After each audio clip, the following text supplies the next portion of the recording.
sticky too. All right, guys. Oh, damn. Gross. Sorry, I was typing shit in officer chat about audits. Okay, hold on.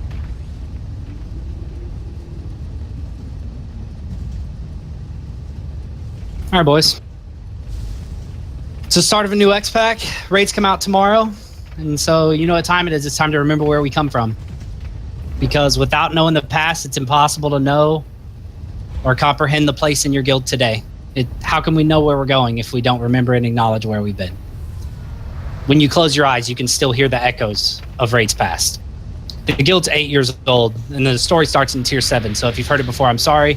I'm trying to keep it concise and interesting for your sake, but for the new guys, I want to be thorough, because the more inside jokes and the more history we all share, the better, because that's what makes us, us. I'm going to announce each raid tier.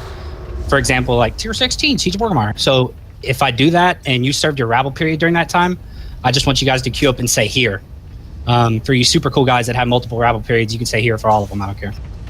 So Tier 7, Naxxramas. Here. Right here, dudes. Right where you're standing on this well. It's where Daybreak was founded. It's by a druid named Restorate. Though I'll always know him as Selderly, because we were both caster DPS in Bad Blood. Despite him being a filthy indigo, we were the best of friends. He had 2 tank friends, an Australian named Narian and a shy but skilled Death Knight named Yukutakor. After Wrath came out, I basically only raided with them in 10-man guilds. My 25-man guild had an overflowing roster, so when they asked me to just join the guild, I figured why the fuck not? It's where all my bros are.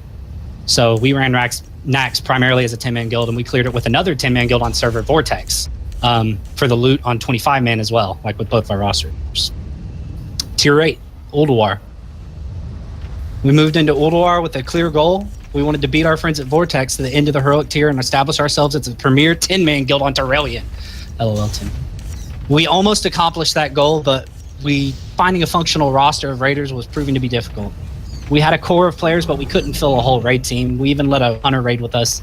He had no working microphone because we couldn't find any green classes. Vortex found a new 10-man guild to farm Ulduar 25 with because of our friendly competition that we talked about. And so we took it upon ourselves to fill our own 25-man group with Terrellian Public. And we did it in a GDKP and we ran it for like 3 months.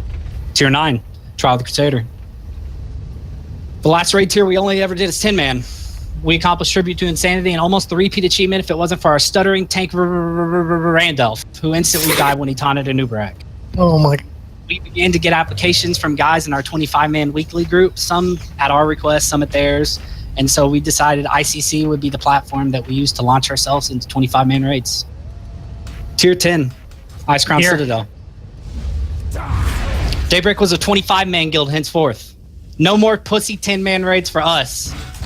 Okay, except on off nights for 25-man. Man, we're raiding a lot now. Does anyone even recognize anybody here in the 25-mans? Because moving from 10 to 25 didn't come without its own set of issues. Managing a large and ever-changing roster proved difficult for us to handle as we finished without a 25-man heroic kill, but with 2 10-man kills. The first legendary the guild ever made, Shadowmourne, went to a DK named Achromatic, who promptly took himself, his Resto Druid girlfriend, and his orange out of the guild a month after getting it. Hashtag never forget.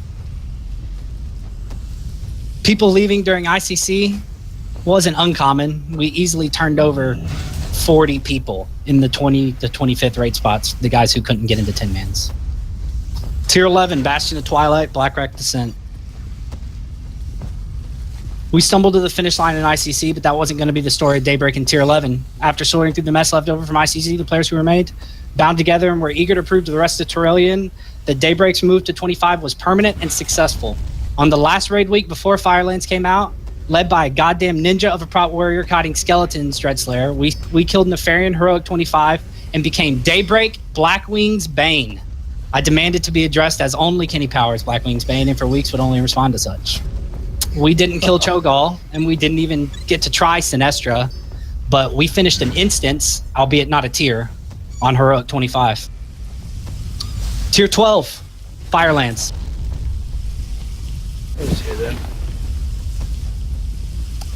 Became clear that the tenet that led us to our success in 10-man guilds were the same ones that are going to lead us to success in the 25-man size. We tried to stress player relationships, and as a result, we recruited almost an entire 10-man guild full of players at the same time from the nothing.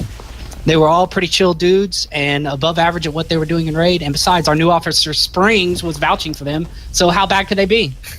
Led by this burgeoned core of skilled yet chilled players in the scorching heat of Firelands, we pushed to 4 out of 7 pre-raid nerfs.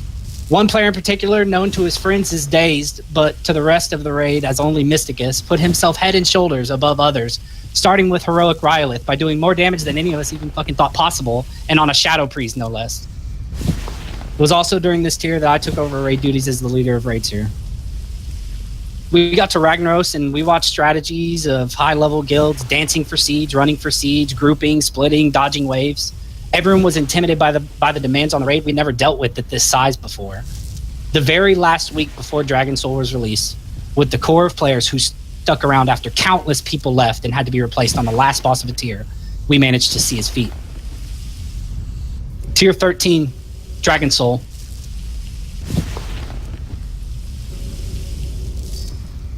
Once again, we moved into a raid tier with the highest of expectations. It was my first tier to lead from the beginning, and I was pretty excited. The boss that proved to wall us the hardest was Xanaz, particularly because of my unwillingness to adapt our strategy. Once we changed it and killed the boss quickly, I learned an important lesson. My personal pride was worth nothing, and the happiness and success of the raid was worth everything. We finished the raid tier cutting edge, 15% nerf, LOL. But it was the first raid tier we had ever done it.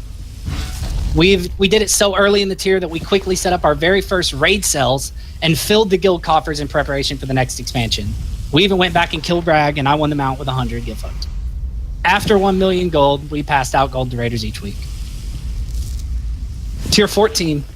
Yep. Mogashan Vaults, Heart of Fear, Terrace of Endless Spring. Here. It's Pandaland time, boys. We're a cutting edge guild now. Well, Fang and Mogashan Vaults quickly put us in our place, over and over.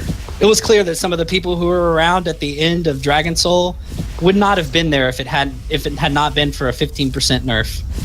After weeding out the people who spent their Dragon Soul gold on yak mounts, but then showed up to raid with no enchants and a helmet gemmed to miss an intellect socket bonus, we recruited people hard to try and finish the short tier. We stabilized our roster, and with the kill on Spirit Kings, we rolled our momentum into the next tier. Tier 15, Throne of Thunder. Here. Throne of Thunder's remembered fondly around here. In these electrified halls, we came together as a guild like never before. Having learned from our mistakes in previous tiers, we replaced people as the tier went along and recruited key classes, Warlocks and Hunters, for the later bosses in the raid early so that we would have them when we needed them. A Hunter's mistake on tanking an ad led to an Animus kill. Druid prodigies were created in Latian's death pit. And a legend was made when a rogue named Eppa was the last person alive stabbing Megara for the progression kill. An old tired resto druid, long since having stopped coming to raids, long gone in the middle of the night, and passed guild leadership to a surprised and honored troll mage. On the night before tier 16, with a new strategy, rallying around a new leader, with yellow server shut down and 1 hour messages coming across our screen, Daybreak became a cutting edge guild again. We didn't manage the Rod-In kill in the 35 minutes of progress, but nobody cared.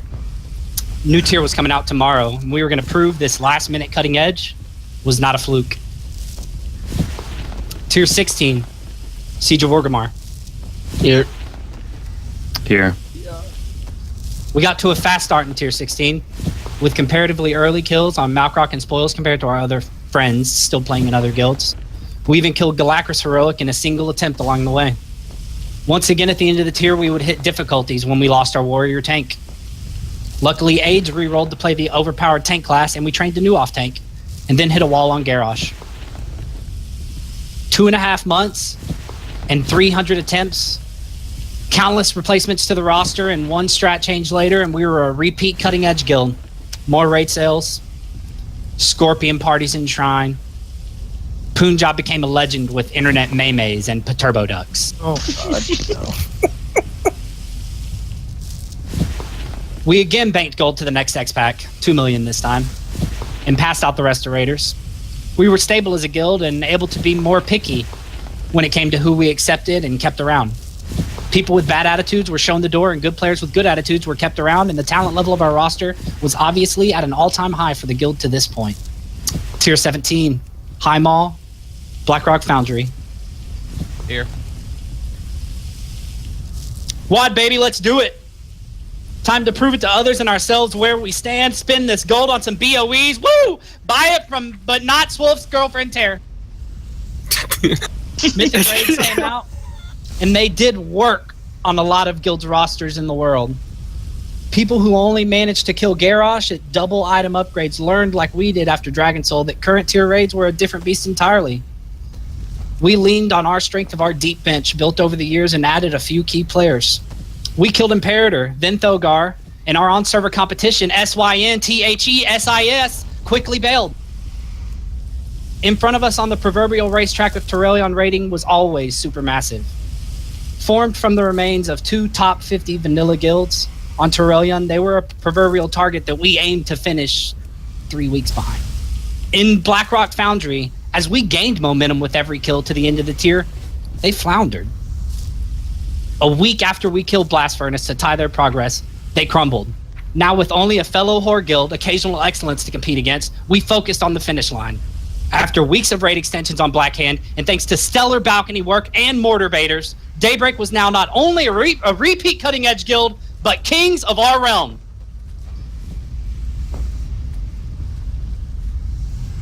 Tier 18. Here. Hellfire Citadel. Here. Here. Yes, yeah. Being the king puts a target on your back. Being the king sets a formula out for others to copy and be successful with. Being the king comes with its own set of pressures and expectations for the raiders in the guild. Despite our fastest start to a tier ever and a top 90 US kill on Gorfine, one of the hardest bosses of the expansion, those expectations weighed on some of the members of the raid. Pushing ourselves too hard for greatness, we came up lame 2 bosses from the finish line. Struck with unprecedented guild roster issues, including replacing both tanks and an officer, we still managed to band together, and by calling on our old friends, we finished the tier at our second best raid ever behind only tier 17. Still top 200 in the US, more raid sales, more gold, banked away. 5 million this time, with the rest past to raiders. Here we are today, boys. Sorry it was so long. It only gets longer. You know, every tier we each add our chapters to the Daybreak story. If you're paying attention to what I've been saying the whole time, there's a common theme for every tier. We have periods of success, and then we have intermittent periods of rebuilding to and past that success. The one thing that will make us successful more than anything else is all of you guys buying into the system here. For you rabble, that means being the rabble that you would want to see whenever you eventually become raiders. Everything pays itself forward. That's all you need to know. For you raiders, the key is 100% selflessness, respect for each other, and teamwork. Everything from making a personal relationship work in the guild with someone maybe you don't get along with because they're a great fit on your team, to putting aside your own hang-ups and accepting the role that is thrust upon you, even if that role is cheerleader on the bench called upon when someone is absent. It's easy to be short-sighted and get discouraged over the course of a raid night, a raid week, or a raid tier. When you start to feel that way, this X-Pack boys, when we're raiding, and we all will, close your eyes, take a deep breath, and try to hear those echoes of the nerd screams of the Daybreak Raiders who came before you. Remember that it's a marathon, not a sprint.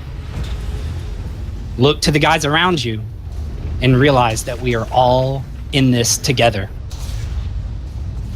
And then heal that tank, move out of that fire, kill that ad, interrupt that cast, stack, spread, keep your rotation tight because we're lusting in 3, 2, 1.